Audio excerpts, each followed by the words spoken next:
Welcome to this post-game media edition of Talking Hoosier Baseball. Today is Friday, April 22nd, 2022. The Indiana Hoosiers defeated the Nebraska Cornhuskers tonight by a score of 8-7. After the game, the media caught up with head coach Jeff Mercer, right-handed pitcher Jack Perkins, and third baseman Josh Pyne. The seventh, his pitch count's still in a good enough spot, and his stuff is still there, and he's still the best guy for us in that moment. Now, obviously, he gets to 120 pitches, and now we're gonna get that guy out of there. But under 100 pitches going into the inning, he wants the ball. His stuff's still really good, still 92, 95. We're gonna trust him to go out and execute pitches. Got a 1-2 count, hits him with a cutter, got an infield bleeder, and a three-run homer. And so at that point, you get him out. But I felt good. I trusted him, and he wanted the ball there in the seventh as well. The decision is probably one that is a little bit easier to make considering it's Jack Perkins, but how often is that decision on you? Is it on Dustin Glenn? Obviously, you take the player's opinion into consideration. You take the players. The big thing for me is the stuff. Is he still locating the stuff? Are they getting good swings off? They weren't getting good swings off. The stuff was still really good. He still had his velocity. And then has a guy done it before? The same situation happened last weekend at Rutgers, where he comes in after the sixth and says, "I'm good. I want the seventh." He goes out and he rolls the seventh and did a great job. So there is a part of it where your player does, and I want the players to know they have autonomy, and that I do respect them. But Jack especially has earned that respect from us, and other guys obviously you're taking into account the stuff, and also a situation. Other guys you're kind of making more of the calls as a coach. But for Jack, I trust Jack. Pyne and Tibbetts fueled the early lead. What did you see from them tonight? They're great players. They're great players. You know, Josh comes up and doubles there in the first, and then Tibby brings around on a double. Those guys are just great players overall, but great offensive players. They're on time for fastballs, recognize off speed really well, and they've become really the heart and soul of the offense. And you know, I couldn't be more proud of them. So. The same things I've seen from them all year. They're talented, they're tough, they work really hard. They're on fastball timing. If you hang an off-speed pitch, they're gonna put a good swing on it, and they did, and they were terrific. Kind of just overall with the entire freshman group, both on the mound and at the plate, we've seen a lot of impact from them, especially over the season as it's continued to grow. What have you just seen from their growth this season? Yeah, I mean that was the plan going into it. You know, if you want to have a great program, you have to allow great young players to play. It's just if you look across the country, how programs have built, great organizations, great programs, not just one team for 1 year.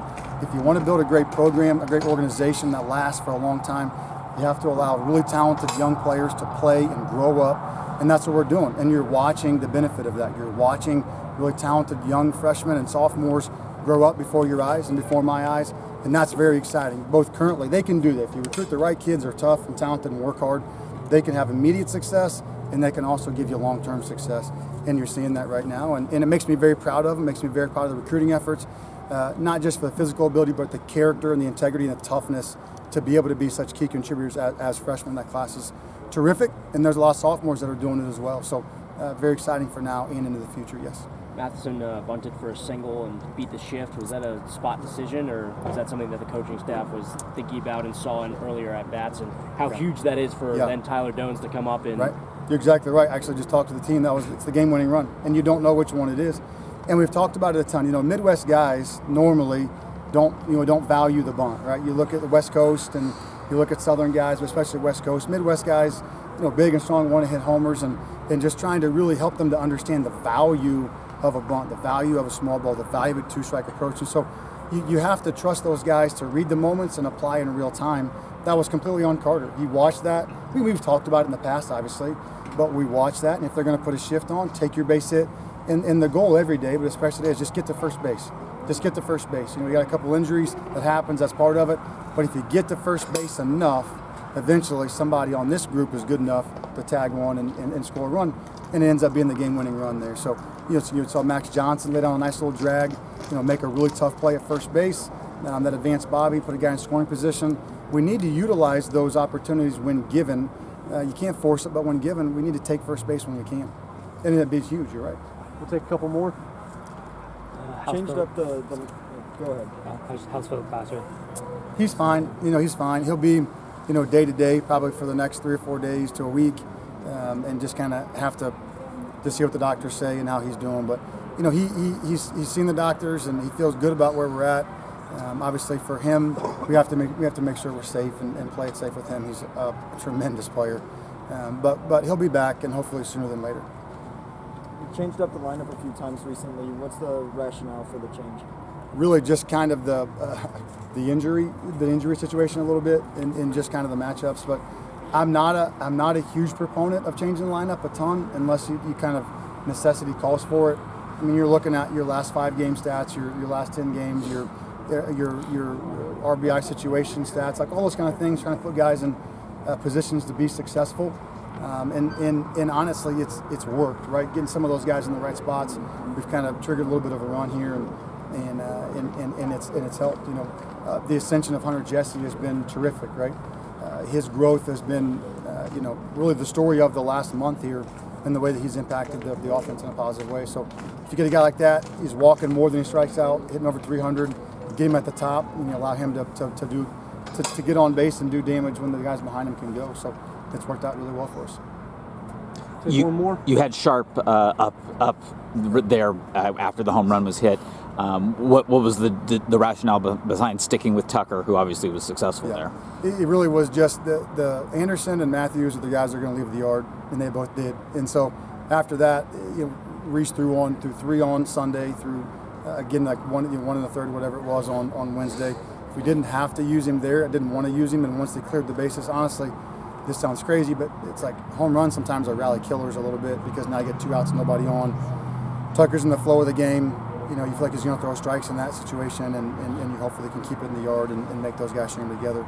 To go to Reese there would have put us a little bit behind the 8 ball for the rest of the weekend, and we try to avoid that if we can. Obviously, if you have to, you have to. But Tucker was filling up. He was throwing strikes. He just left a fastball over the middle, and the guy hit a homer, which surprised me. I thought, as well as Anderson hit that ball to center earlier in the day, and then the wind died down even more, I told the guys, I said, well, the good thing is you can't homer to center, so we keep it away, and then he next pitch homer to center. So I jinxed us unbelievably. My hot streak continues. So, but yeah, that was the big thing. He was in the strike zone. He had landed a few off-speed pitches, and I didn't want, not that Reese was going to walk a guy or not, but the guy's already hot. He's already in the zone. Let's not come in, bring a new guy in, walk, and now all of a sudden we bring the go-ahead run up. With the new guy trying to get settled into the game. That was kind of the conversation behind it. Jack, really good outing tonight. What did you have working for you? Yeah, I think last 2 weeks the biggest key has just been landing my off-speed pitches. I think when teams can get so focused on one pitch, it's really easy for them to isolate that pitch and get better swings off. So tonight, I was just really going into it, planning on mixing them up good. Using both sides of the plate with the fastball. Obviously, I have the 2 different fastballs, the 4-seam and the sinker. The 4-seam was getting a lot of swing and miss tonight. And then just being able to land the breaking ball off of it, I think that was kind of the key for me. Aside from the pitches working and locating your pitches, right at the get-go of the game, you're accumulating strikeouts. Is there a mentality that you had in terms of the way that you attacked hitters? Yeah. I think getting 0-1 is the biggest key for me. I think I have good enough stuff even when I'm 2-0 to come back and getting out. But when I'm 0-1, that's when you'll see I'm rolling and getting ahead of guys, getting a lot of ground outs, and getting into those strikeout situations. I think that's why you'll see I have a lot of strikeouts early on in my outings, because I'm consistently getting into those counts. And when I can do that for the duration of an entire outing, I'm going to be really successful. So just getting strike one, taking each pitch at a time, and having that mentality. I think there was 5 times when Nebraska had runners in scoring position when you were out there. Does that sort of change up what pitches you're going to throw in certain scenarios with guys on base? I mean, to an extent, but at the same time, I think if you get away from your mentality coming into the game, it can kind of affect you in a negative way. So for me, as a matter, if nobody's on or if the bases are loaded, I'm going right at guys, and I'm going to use my stuff because I trust my ability and I trust the way my pitches move, that I can get anybody out in the country. So I don't think it really affects me too much. That mentality has probably followed you as you've ascended to the number 1 starter role. What has that done for your confidence this year? It's huge, and that was a big thing for me when I transferred that I really wanted to grab a hold of. I think a huge part of that is just being able to recognize the areas, as a pitcher, as a person in life that you really need to improve on, grabbing them and, making a decision to be better in those areas. So for me, from the beginning of the fall, that's been a huge focus for me, is getting good confidence back, and it's beginning to pay off for me, which I'm really happy about. So it's 2 weeks in a row when you've gone near 120 pitches and pretty much maintained your stuff throughout. What is it that's allowing you to be able to do that? I think a lot of it is just the preparation that our coaching staff has implemented. Our strength coach, Chris Virtue, he does an awesome job preparing us each week, making sure we get our lifts in, maintaining our strength. And it allows you to go long late in the year like this. This is what you build up for. And now that we're here, this is what I have to do each week. And I think our coaches have done a great job in preparing me for that role and be able to go that long into outings. Take two more. Towards the end, that 3-run home run, you just looked really disappointed on the mound. Can you just take us through, what you're thinking? Yeah. I mean, you go 6 scoreless and you go into that 7th, and the biggest thing for me is just not letting the other dugout get momentum. Obviously, the competitive nature in me wants to go that 7th and get through it, and last week I did.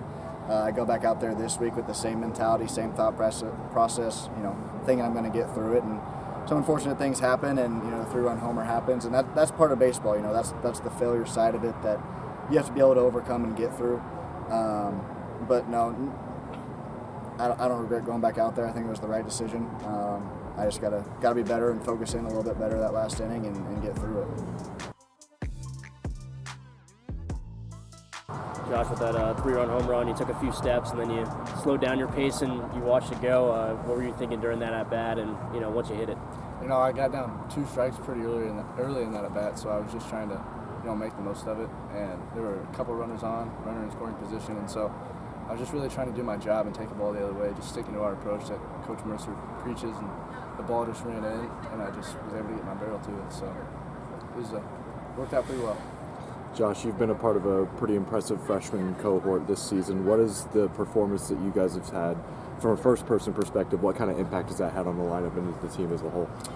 I think that with Brock and Carter in the lineup, and now Max, it's